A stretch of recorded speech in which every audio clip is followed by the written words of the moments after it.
Hello, my crafty friends. It's Michelle, the Southern Shell, and I am jumping right in today with this adorable little cutting board craft. Now, these cutting boards are 8.5 inches high, and they are 4.5 inches wide. So they're decent size, but they're pretty thin. They are pretty thin. They are only about, oh goodness, uh, two, not even half a centimeter, not even half a centimeter, maybe a quarter centimeter in width there. So they're pretty thin. But what I did is I used some water and I just put some water over the tops of these boards and then used my chocolate sprinkle acrylic paint. And I just put some on there. That way, this made it look more like a stain on this wood. And I think it turned out beautiful. Look at that deep, rich color on that board now. I just love the way that looks. I went ahead and pulled out some of my IOD molds that I had already created. The little gingerbread boy and girl. This is from the IOD mold Ginger Spice. And this is amazing casting resin that I used to create these. I will link a video on how I did that in the description box below, and there'll be a link at the end of the video as well.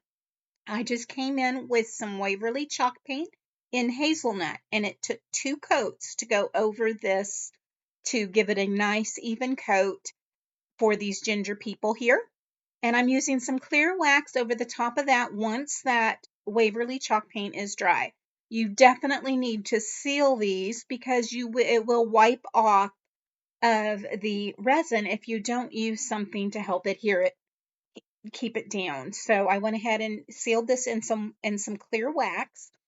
Once I got the clear wax on there and just all the way around, you want to make sure that is nice and dry. You want to make sure that your paint is dry before you add any wax to this at all. Otherwise, you will have some chemistry issues going on there and you'll get a very tacky surface. So make sure that your surfaces are dry in between each use when you're adding the wax onto the paint and so forth. Now I have white wax here.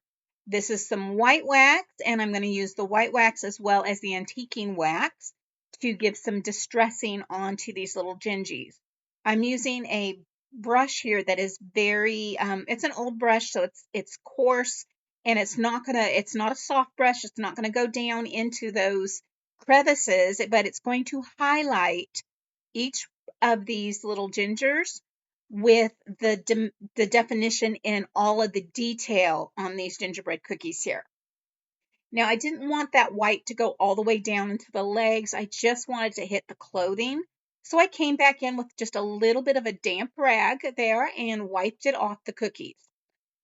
I'm coming in with the antique wax now, and I'm going to actually not even clean my brush. I'm just going to wipe it off on a little paper towel, and I'm going to come in and just dust across the top of the arms and the legs and the face, the head, any place that the cookie would be exposed.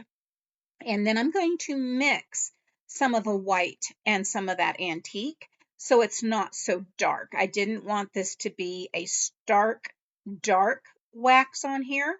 And because I actually have the clear wax on there, it is easy to wipe off if I need to. Now that I have that blended in there, I'm going to go ahead and make sure this is dried nicely. And once that is dried, I'm going to come back in with just the wax, just using that antique wax around the edges here. And you see, I'm just coming in with the paper towel, and this is the paper towel I've been using on it, so it's not necessarily a clean paper towel, but it has the wax on there already, so it's not going to absorb that wax into this towel. So it's going to lay on there nicely. You can really see the outlines on there of that antique wax. I'm going to do this on both of them, and then I'm just going to buff it out just a little bit. Once I get those done, they will be set aside to dry, but I wanted to kind of see where exactly I wanted these to lay on these boards. Because the board has that rich color and the cookie has that rich color, I wanted to create some icing. So I'm using some of my lightweight spackle here, the DAS, and I'm just going to scoop some into that cup there, and then I'm going to come in with some paint. I'm going to use my Waverly White, the Snow White and Waverly chalk. I'm just going to pour some right on in on top of that DAS spackle there and mix it up really, really well. And this is going to create my frosting. I'm going to frost my cutting boards. And here you go. I'm just going to lay some frosting down and have some frosting on there and put my cookies right on top of that. I know it's a little backwards, but I think it turned out really cute. And it really did give a little bit of separation between the wood board and the gingerbread cookie. So I just spread it on there like spreading icing on top of a cookie. And I'm going to go ahead and set that gingerbread cookie right on into it. I set it on top, just kind of give me an idea of how high I needed to go with the icing. And this is actually going to act as the adhesive to hold my cookie onto the board as well. So this was perfect. So once I do that, I'm going to just come on in with some candy that I made.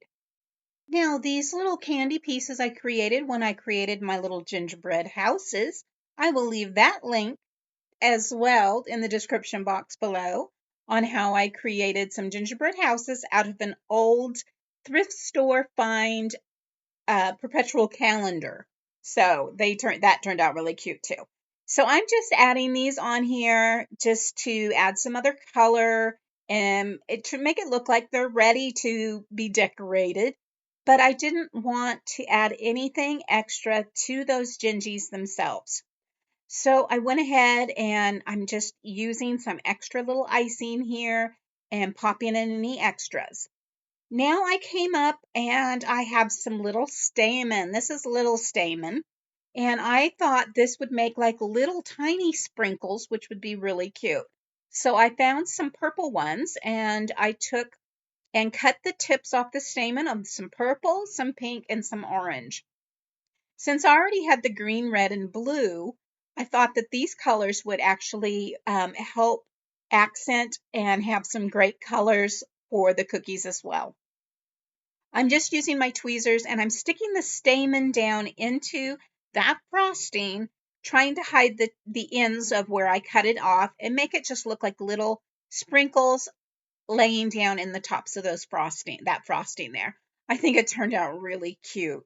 So adding the pink and the orange in there, it just really gave it some other colors, which you would find on your gingerbread houses. And I think it just really added some dimension and some depth with the colors on there. So I went ahead and picked up some greenery that I've had in my stash, trimmed off the tops, and hot glued them to the top of this cutting board. I used some of that icing and wrote yum and fun across the fronts of the gingerbread. I do end up removing that. I did not necessarily like the way that looked after it was done. You guys let me know if you would have kept it on. You can see here what it looks like with it on there, and then you'll see what it looks like after I took it off. Let me know which you would have preferred. I can always add it back, so that would be great if you could give me your opinion on that. So I'm just using that frosting that I made and I put it in a little Ziploc bag and cut a tiny, tiny hole in the end of it. And I am putting frosting all across the tips of these little snowflakes. Once I get this all on there, I'm just going to end up using my finger and pressing it down onto that little wood snowflake. And I'm going to use some more hot glue to come in and hot glue that snowflake right down into the center of where that greenery is on the top of those cookies. Once I added the other snowflake, I went ahead and added the frosting to the tip of it after I glued it on. Honestly, it was easier that way than trying to do it before it was glued on there. It was just easier because it was held onto the board. So I would recommend putting the snowflake on first, or if you're going to do it, let the frosting dry before you add it. But it was just easier to do it this way for me. So Once I did that, I came in with some ribbon. I wanted to put a hanger on these because I thought these would be really cute hanging on like your cupboard doors in your kitchen. You could just put like those little 3M hooks that have the little sticky backs and hang it off of those. That would be really easy and be easy to pull off your cupboard doors. Or you could put this ribbon on and hang them off the ribbon, or hang them off of the hole that's already on the cutting board themselves. Now, this ribbon, I just tied a knot in the end of it, used my little lighter there, and burned the end to help that melt in place so it would not fray. I used just a dab of hot glue and held that ribbon down and pulled it tight to come out the top. Once I did that on both cutting boards, I came back in and trimmed out 2 more pieces at 12 inches. And I'm just going to create some bows. And I'm going to create bunny ear bows, just as you would if you were to teach a child how to tie their shoes using bunny ears. 2 loops, and then crisscross and flip it around and pull that out. If you have a one-sided ribbon, this is the best way to get that ribbon to tie into a bow, because you are able to actually manipulate and have the top of that ribbon showing at all points during this time. Once I got that glued on there, I went ahead and did another one for the little boy. Once again, bunny ear loops, just fold it with your fingers, having the ribbon wrapped around each, creating a little loop there, and then tie those 2 bunny ears together, adjust as needed, and then I just hot glued that down. And look at there, guys. Oh my word. How adorable in your kitchen. Look at that on your kitchen cupboard doors. Oh, they turned out so cute. Let me know what you think. Which one's your favorite? The little guy or the little girl? I think they look adorable. I might have to do a few more of these for each of my kitchen cupboard doors. Guys, thank you so much for joining me today. I really appreciate your time.